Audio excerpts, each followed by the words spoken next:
I have a question.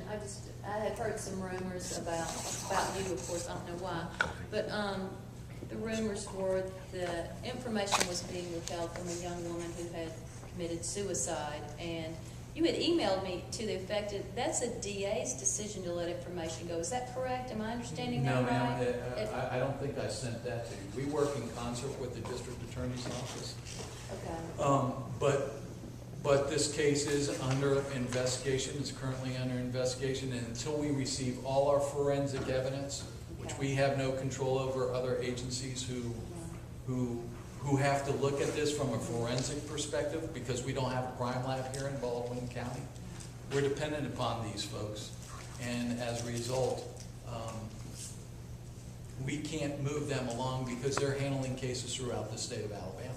So as much as we're pushing and asking for this, we're waiting to hear those results, and as soon as we do, then we will decide, look at all the evidence collectively, and make a decision on the status of that case or any other case that we know. Jimmy, you want to comment on? Just like for a toxicology report, it's just to check someone's blood to see if they had any alcohol or any drugs in it. It takes anywhere between 3 to 6 months. A rape kit takes 6 months to a year. If it's a homicide or possible homicide, with the autopsy and everything else, forensics with the guns, things like that, a year, 18 months. It's just because you got all of Mobile, all of Baldwin County, Clark, Connecticut, Washington. We have one little facility in Mobile where when it comes to the testing of the blood, urine, rapes, all that gets shipped to Birmingham. But what they do is they have a big crate.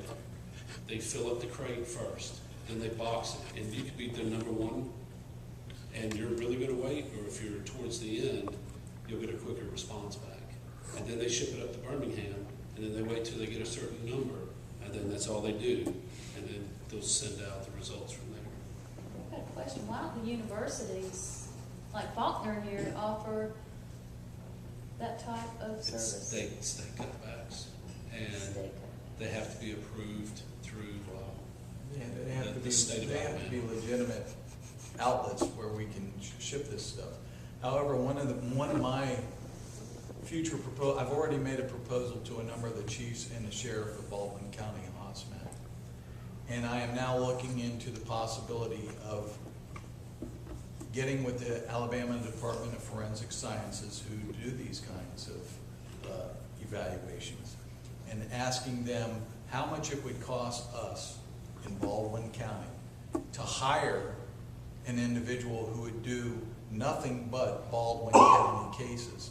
And then whatever that figure is, and I'm throwing an arbitrary figure up there, let's say it's $120,000, $150,000 for an individual like that, is to divide that up amongst all the cities and the county and come up with a number of figures so that we can actually hire someone who would just be involved with our cases. And then when they're not doing our cases, they would do other cases. So it sounds like a win-win proposition to me.